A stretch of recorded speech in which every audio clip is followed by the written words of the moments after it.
สุขสบายดีพ่อแม่พี่น้องห่างหายกันโดนแล้วเนาะโอ้แต่ห่างหายกันโดนแล้วเมื่อนี้นุ่มสิพามาเลาะอยู่ไสเนาะนั่นก็คือแทนหญ้าเนาะโอ้บ่แม่นอ้อยพี่น้องอ้อยฝีมือการปลูกการหดน้ำเฮาเองเนาะงามขนาดพี่น้องลมพัดลมเพความงามบ่ให้เว้างามแท้งามว่างามจนย่อยพี่น้องย่อยบ่อนใดเพิ่นล่มพี่น้องล่มขนาดล่มแท้ล่มว่าเงินงอมหมอแตกความงามพี่น้องนี่มาเบิ่งเอาจนได้ว่าโอ้ยนุ่มเบาคิดตัวว่ะบ่แม่นเด้อจะเบิ่งตีหันเพิ่นล่มขนาด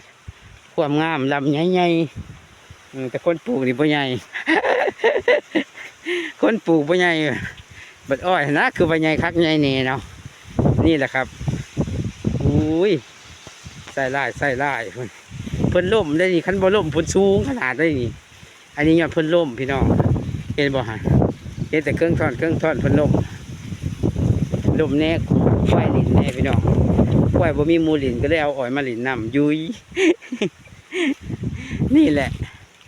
ขนาดแค่นี้หลายอีกประมาณบ่เกิน10 วันนี่ก็ได้ตัดแล้วพี่น้องเอ้ย